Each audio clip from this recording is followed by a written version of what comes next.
All right, guys. Also over the weekend, a little NFL and quarterback news. It was announced that our old friend Kevin Stefanski down in Atlanta has decided to let Kirk Cousins go. The Falcons are expected to release Kirk Cousins before the start of the new league year in March, allowing him to choose where he wants to play in 2026. That was the report from Adam Schefter. Both Jimmy Haslam and Todd Monken said they expect to win games in 2026 one way or another. So, Jason, do you think the Browns, under the nuance that winning games is a priority for this team next year, will have any interest in the elder statesman Kirk Cousins, who did lead the Falcons to a 5-2 record over his final 7 starts of the season last year? Yeah, this is tricky because, well, first of all, it's funny. Kevin was asked about Cousins during his introductory press conference in Atlanta, and he immediately pivoted to how excited he was about Michael Penix. So it was pretty obvious where this was headed as soon as he wouldn't even talk about Cousins and said, he was excited to see Michael come back. And the Browns have obviously been linked to Cousins because of the connection to Kevin. But I don't think the Browns under Kevin were ever really that interested in bringing him in. That goes back to the offseason of Deshaun. When they pursued Deshaun, Baker and Baker's camp believed that the Browns were going after Cousins, and they never were. So I don't think that Stefanski is nearly as infatuated with Kirk Cousins as clearly everyone not. else seems to think that he is. Clearly not. So any prior ties between Cousins and the Browns, I think it was a little off, just because of they just assumed, well, with Kevin he would want him back. But I do think you need to look at some sort of veteran like him. If they are serious about winning games, I'm still having a hard time figuring out the plan of what they're trying to accomplish. Yeah, has the here. goalpost moved with Jimmy's comments that we're trying to win in 2026? Well, he said they're going to win more games than they did last year. Yeah, so that sets a bar. It absolutely sets a bar. Where last year I didn't feel like there was a bar set. And certainly there were games last year they had opportunities to win and didn't. The Jets game, obviously. They also won the Titans game. A game or two. They stole the Packers game that they had no business winning. None. The Bengals. So I get that part, I guess. I just don't know what I'm gonna have a hard time figuring out what their long-term plan is here. But whether it's, I think they got to make some sort of move. Whether it's Cousins, whether it's Mac Jones, whether it's Willis, I don't know yet which one I want to plant a flag in terms of who they need to bring in as some sort of competition or whatever. But if they are really rolling into next season with Shador and Deshaun, and I don't think they are, I think that they will bring in something. But if that's the plan going in, okay, I don't know how you're getting significantly over the 5 wins that you got last year with that plan. Right. I agree with that. I think that I watched a lot of Kirk Cousins after he was put back in as the starting quarterback, and he still has it. He didn't look like he'd lost the fastball to me. Hell, he almost got the Falcons into the playoffs. That division was so wonky. Didn't everybody finish 8-9? They finished 8-9 and just happened to have the third tiebreaker. Right. So they finished with the same record as the Panthers, who won that division. Right, and I think 5 of those wins came after Kirk was the starter, right? Yeah, so Kirk started 8 games last year, went 5-3. There you go. 1 in week 8, then Penix came back, and he took over in week 12. They won, lost, and then won 4 in a row to end the season. Won 4 straight. To me, I watched him. Is he ideal? Is he a long-term? No. But look how many times in the last couple of years they've brought in these 1-year bridges.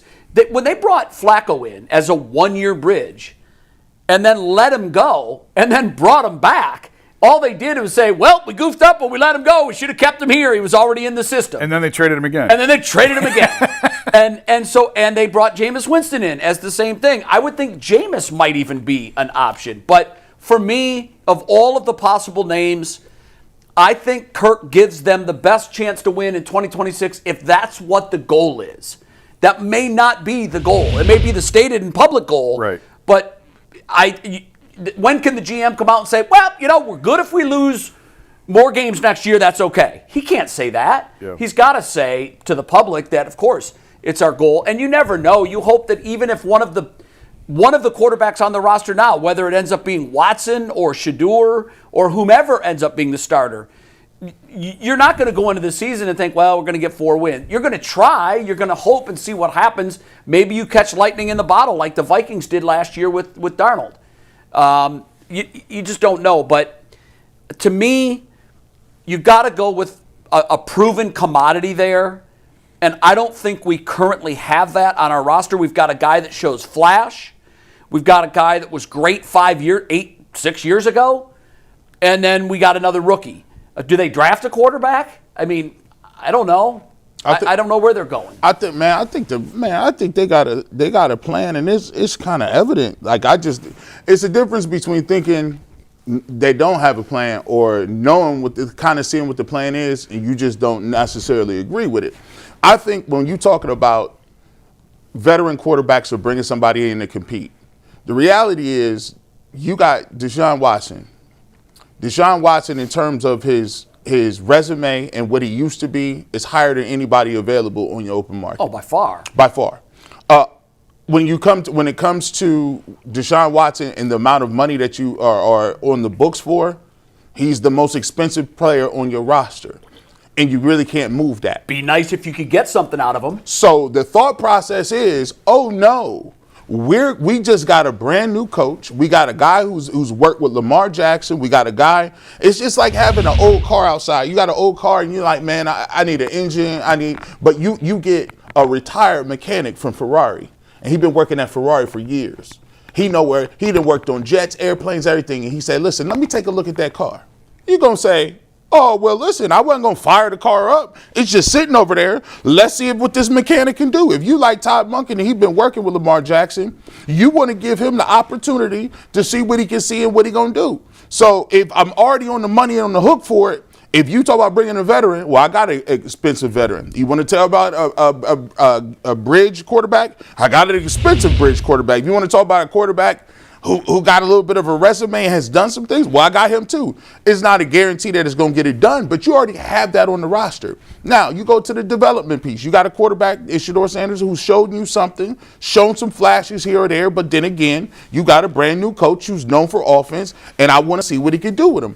So my thing is, yes, they want to win football games, but in 2026, I think their goal is 2 things. They want to see what they have in Shedeur Sanders, which is why I believe that he will start off as quarterback 1 and have the full leeway to get it off in the beginning of the season. Now, what he does in the beginning of the season is going to keep him on the field. You believe that the plan is for Shedeur to be the starter week 1? Yes. Wow. Jay, do you believe that?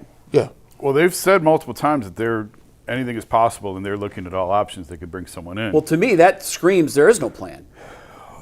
I don't know. You could say there is no plan until we get to free agency and trade, and then see. Like the Super Bowl was just yesterday. No, I know, but at the same time, because he's familiar with the division and he's familiar with these guys, he's not going to share it with the public. By the way, nor should he yet. Todd Monken has a very strong opinion on every quarterback on the roster. Absolutely, every one of them. And to me, what we haven't heard is a definitive pecking order. We haven't even heard that. But it's smart for him not to even divulge the pecking order. The smart thing would be for him to actually go in, get through the preseason, get through the offseason program, and actually evaluate. Well, yeah, but can they play? Yeah, right. Well, then that would mean that he doesn't have his mind made up yet. Well, no. If you're going to evaluate, and see again, because of what he has said and what he hasn't said, to me that leaves me to believe that I haven't made any preconceived ideas of who my starter. I believe if he felt like the starter was clear in his mind, he could say things that would lean us that way. He hasn't done that. I think what you just said is the smart thing to do. Okay, I got 3 guys, and I have no idea how they're going to run my offense. Right. None. So the last thing I'm going to do is put anybody's name in pen. Yeah. I'm going to pencil all 3 names in at quarterback, and there's going to be no specific order, and I'm going to give all of them a chance to win or lose the job. And that's why I haven't shut the door on Deshaun Watson. We don't know what he's going to look like. We don't know where he is on his rehabilitation. I went back and looked at his numbers before the Achilles tear, and what's weird is they were not great, but what we saw from different people after him make his numbers look not as bad Like- as I thought they were. You'd be like, I'm like, okay, maybe we can live with that. We saw DTR. Was like, And- hold on. and- Was that bad? Right, exactly. Well, So yeah. I think that because of the salary piece of this, you've almost got to get something out of this guy. To spend that much money for an empty locker is waving a white flag. So I don't think there's any decisions have been made. Now, he might say in his mind, Andrew, he's not on this roster. Okay? I'll tell you that. So we've got to do something. And that's when you might see them make a move for Kirk Cousins or another quarterback that they believe can be a one-year bridge. I don't think Monken's making that call if he's on the roster or not. They've already Yeah, made that pretty clear that he's going to be here, which blows my mind. But it's not. Yeah, even worth, but it's not even worth. compare what they said about the quarterback know. last year at this time Compa- compared to what actually happened. Yeah, they were You gonna know keep as four well as I do, quarterbacks. the They were Browns gonna make a take- plan on a bar napkin, and it's worth just as much. And Todd Monken, so yesterday I talked about this. Todd Monken is not in a position. It's damned if you do, damned if you don't season. If you come out and you say Shedeur Sanders is the quarterback number one right now before you see him play, before he got to practice, people are going to say, what the heck is that? Oh yeah, that's why you can't do that. You can't. But if you come out and say, oh, well, I don't want to mention Shedeur Sanders' name, I don't know, and you don't mention him, you don't say what you do like about him, then it's people saying, well, Todd Monken, the coach, don't even like him like that. But here's the thing with football today, particularly in Cleveland, man, this fan base, that's called noise. Yeah. And you got to tune that out. Because if you start making decisions based on, if I don't put Shedeur in there, people are going to be mad at me. No. If I don't play Deshaun, people are going to be mad at me. No. The way you quiet the noise is you pick the right guy. And then in week one, he goes out there and you prove that you picked the right guy. Yeah, like you quiet the so. But you can't pick the guy today. So that's You can't do it. that's why how you quiet the noise a little bit is being like, well, listen, I like all of them. They're cool. Like I'm not. I thought one of the biggest mistakes was saying last year there was open quarterback competition because it set an unfair precedent and you had to stick to it now instead of being like, listen, we like these young dudes. I don't even know if they even gonna sniff the field this year, but we're gonna develop them and see what happens. But I think Todd Monken and what the Browns are doing is correct. Hey, we don't know. You got the draft coming up.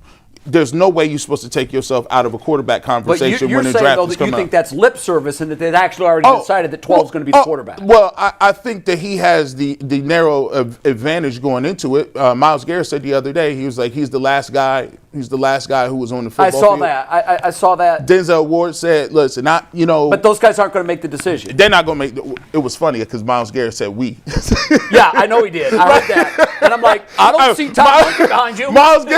Myles Garrett got to sack room. He said, yeah, how we going to do Yeah, this? so this is what we're going to do. Our starting left guard is going to be, yeah. So, Well, Miles also said last year he knew the plans at quarterback, and clearly yeah, that's no, he didn't. So, Nobody did. And I think they all told everybody, like, I really think Andrew Berry's like, hey, guys, we non-committal. Here's the pecking order. We're non-committal. You're going to hear quarterback questions all year. We're non-committal on them. We may do something in the draft. We may do something in free agency. We like the people we got internally. But please believe that behind closed doors, I always take a look at this. I found it very interesting. When Todd Monken got here, Shedeur Sanders left Fashion Week and came back and met Todd Monken. When Todd Monken got here, Deshaun Watson was in Europe still spending money. He was having a good old time. Now, usually, generally speaking, I know how this kind of works is when the head coach come in and it's a new head coach and you want to, my question is, and I've always asked people too, where is this Deshaun? Here's how I be thinking that I told people before. I believe that they told Deshaun Watson, you got in trouble because we gave you a guaranteed deal. The syndicate had already told us we're not going to do that. We're not allowed to give him contracts. We've been on probation. I think that they told Deshaun Watson, you be a good soldier. Sam Darnold and some of these other Geno Smith reclamation projects done something. If you keep your head down, don't say nothing. We'll make sure do your work. We'll make sure you get another opportunity. My question is, here's the thing that people should point at. If he was really in contention like that, right? Why have we not spoken to Deshaun Watson in years? What do you mean? We have. There's no interview. Listen, I applaud that. You know what that's part of? Get your ass in the building, do your work, and get home. Stay off social media. Don't do podcasts. So just emerge one day out of the phone booth and say, I'm back. Why would you? I'm back. If I was a reporter, I would want to know. Hey, well, listen, it's not that we don't want to know. Todd is here. Deshaun, do you feel like you're a starting quarterback? Do you feel like this is still your team? Well, we'll get our crack at him at camp. And that's probably the first crack we'll get at him. But I'm good with that. I actually like that. I don't got a problem with it. And the other thing, too, about like this competition, I was having a conversation Saturday night with a group of Browns fans, and it was kind of mixed. The topic was who's the quarterback, and it was a mixed bag. Some people were like, he's not on the roster. Some people said it's Shedeur. Some people said it's Deshaun. And one of the people that was arguing for Shedeur said, I can't even believe this is a competition. Like, it's his job. He ended the season that way. And I said, no, that's not how it works. And here's the other thing, too, and I said this to him, and I don't know that he grasped it, but I would say this to all the Shedeur fans that are saying, it's his job, shut down the conversation. I don't know. That's dangerous, and here's why. He did not win the starting quarterback job last year. He got it by default from injury. If I'm a Shedeur fan, here's what I'm rooting for. Bring in Kirk. But have an open competition. I feel my guy's the guy. He can win. I talk to a lot of Shedeur fans. They don't feel that way. No. They feel like, this job should be his. No, there are a lot of Shedeur fans that is like, whatever it is, like whatever competition you want, it's a new coach. That's what it should be. And here's why. Whoever wins the starting quarterback job is going to truly win the job. No one's going to be tapped on the shoulder and say, it's your turn. What's going to happen is, whether they bring Kirk in or another name or draft a guy, they're going to have camp. Todd Monken's going to put all of his players in the system. He's going to make the decision before September which one gives the Browns the best chance to win the most games.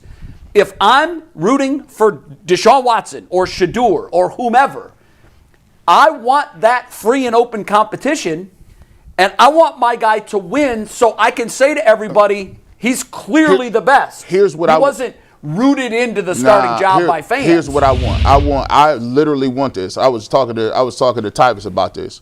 I want Deshaun Watson to come back and be on his A game and push Shedeur to the limit. I want him to be out here cooking. Because if Deshaun's better, they're all better. Because I need you, and Todd Monken, I like this. I want you to come in to work every single day and look at a dude on the other side of you that can make throws that like, ooh, he cooking today. I need that leverage. I need that maximum pressure. And I think Shedeur ready for it because he said, listen, Todd Monken got put in. Todd Monken, they came and talked about what it was. He said, it's time to get to work. That's what it is. It's time. And for the Browns in general, we may not see who the quarterback is in the roster. We may not see, okay, well, I don't see it yet. But the thing about football is you got to go out there and you got to get better every single week. And the Browns is not, nobody's going to put the Browns in the Super Bowl from now until whatever June happens. So we're not going to know because by the time they play again, it's going to be hot outside. So there's a lot of, it's a lot of different. That feels like 100 years. That's 100 years, right? Especially how cold it is now. But the thing that Todd Monken has to do is he has to foster a sense of competition and knowing that every single day you come in there, you better have your A game on ready to go. And I agree with that 100%. That's why I disagree with your statement that he's already got 12 as his starting quarterback. Well, no, I just don't think that's the case. I think people, you always start with a list, right? There has to be somebody number one on the list. You do, and I think you do in terms of reps. But remember, if he ends up being the first, the quarterback that's QB1, and Deshaun Watson ends up being QB3, now, are we then going to say, oh, well, he didn't get any reps with the first team? No. I think this is the cool thing about it. This is a reset. And with the new coach. I agree with that. The scary thing for a bunch of players is, I said it before, there's going to be 3 players that used to be good for the Browns that might not be good no more. Right. because the evaluator's different, right? Yep, you're right. So it's everything. You even hear Coach Prime say it. He said, man, listen, hey, I want you to be right next to the coordinator, in the coordinator. Yes. You're living in his house. Yes. Because now is your opportunity, believe it or not, whether it's Deshaun Watson, whether it's Dylan Gabriel, whether it's Shedeur Sanders, it's your opportunity to resurrect your career, to continue your career Yes. or the chance to be a starting quarterback in the league. It's up to you to take the mantle and roll with it. If he does, there's like a year ago, there's like, oh, his career is probably over. He'll never play for another team. What we just saw yesterday has to be so much motivation for Deshaun Watson, and here's why. If you would have told Deshaun Watson 5 years ago, this dude on the Jets, he's going to win a Super Bowl. He resurrected his career. The model is, the die has been set. If as hard as it is for us to ever imagine that the Browns would extend Deshaun Watson, go out and do what Sam Darnold did. And then how do you not renew him? Man, it just goes to show you, man, that's why the game of football is a great game. It doesn't matter what I say or you say, what we write. What do you do? It's what you do on the field. And Sam Darnold, he reinvigorated his career. He was left for dead. He wasn't no good. Now he's Super Bowl champ. How many teams has he played on? 5? Who, Darnold? Yeah. Jets, Panthers, Niners, Vikings, Seahawks. 5 teams. 5 teams. And if you Deshaun Watson or if you Shedeur Sanders, you say, well, listen, if that can happen to him, I could be a 5th round pick and get there. Or if you Deshaun Watson and say, I've made Pro Bowls, I was at the top of the food chain, who's saying I can't get back And there? now he's part of what, like a 40-man club? Sam Darnold is one of 40? And then he got the winning quarterbacks there have been. Then he got the big deal. He cashed the bag. Like and just last year, after the Vikings saw what he was capable of, they're like, no, we're good. And what happened to the Vikings? Yeah, that's tough. And so if I'm Deshaun Watson, once upon a time his stock was far higher and greater than Sam Darnold. He was top 3. So I'm thinking, I never had him that high, but I had him top 7 or 8. But I would say if you literally can look at a guy who you once upon a time were head and shoulders better than, and he just resurrected his career and won a Super Bowl, that's my motivational fire right there. That's it. Okay, I've got one shot. And why wouldn't you kick the? So even if you got him on your roster, Jay, that begs the question. You got him on your roster. You can't get rid of the money. You just saw what Sam Darnold did. Why wouldn't you kick the tires with a new coach? The owner twice said it was a swing and a miss and called it a mistake. How can you run him back out there as the starter after the owner said it was a mistake? Well, this is the same owner that interviewed all of these head coach candidates and said, Sometimes, you got to keep Jim Schwartz. Without checking with Jim Schwartz, and then, are you good with this? So I mean, yeah. if Deshaun runs out there week 1 as the starter, I will be flabbergasted yet again. Jay, if he has the best camp, and once upon a time, I can't believe I'm advocating for Deshaun Watson. How did this turn? Because this is bizarre world. Yeah, it is. But what I'm saying is, we just watched a guy who was on 4 teams junk heap, and he won a Super Bowl. Would you like me to play for you the Deshaun Watson highlight reel of 2023? I remember it. I lived the ball it. 7 yards out of bounds. Listen, I lived it, but would you like me to play the highlight reel of Sam Darnold in 2023? Well, it looked a lot similar. One's had a ton of injuries. His entire body has been wrecked. The other one hasn't had injuries. He just figured out how to play in the NFL. This was the most unlikely 4 years ago, someone would have told you this, you wouldn't have bought stock in this. This was the most unlikely Super Bowl winner maybe absolutely. ever. The Darnold story is unbelievable. And so what you said, why you love the NFL, and this is why I love the NFL too. The thing that we most love is that when we think we know, sometimes we're all wrong. This is the most unlikely Super Bowl ever in terms of preseason odds. The Patriots were 80-1 to win the Super Bowl. The Seahawks were 60-1. And they both got there. And they got there not even on the strength of their quarterbacks. I know Darnold had moments in the playoffs, but let's face it, the star of that team is the defense. And really, the star of the offense throughout the playoffs was the running back. Has been the running back. I mean, and finished second in MVP, so we can't say they didn't get there based on the quarter. We finished second in MVP. Listen, I get that, but I'm talking about the Seahawks won this Super Bowl on the strength of their defense. I don't think that's deniable. No, and terrific defense. So there are unwritten stories that are unthinkable today, and this is an unthinkable story because where Deshaun, and I know the owner has publicly come up, but let me tell you something. I put no stock in anything that owner says. I can't say, well, the owner said, so I'm going to bank on that. I go back to that's why I'm just confused because if There's nothing wrong with Jimmy coming out and saying we saw enough of Shedeur that we want to build around him. If we want to give him a look, if that's Right. really what the thought is. Absolutely. He didn't say that. No. He said we want to win as many games as we can. Right. And I don't know how starting Shedeur gets you there. What have you heard about? And I like that there's a lid on this information, but there is like this cloak of secrecy surrounding Deshaun Watson. The only thing I can remember hearing was when the wide receivers coach, I believe, came out like week 12, 13, and said, I can just tell you what we see every day. He looks great. He's a joy to be around. Talking about Deshaun Watson. And I haven't really heard much outside of that. Like, how is the Achilles? Will he be full go? How does he look? I don't know. That. They're not going to give you that. No, and I kind of like that. They're not giving you that I at kind of all. like that. I like that he's not all over on social media doing podcasts. Yeah. I think he finally realized that was a bad play. One of the things that Collinsworth talked about, I can't remember if this was in the pregame show or during the telecast. It may have been during the game. He said, neither of these quarterbacks has an ego. In fact, I had to ask them, are you guys sure you're quarterbacks? Because quarterbacks have egos. Even Tom Brady, as much as he tried to hide the fact that he had an ego, they all have. You have to have. You're an NFL quarterback. But it is interesting that the way the league has pivoted, the defense and the running back were the stars of yesterday's game. And you wouldn't have thought that 3 years ago, that would win a Super Bowl in 2025, 6.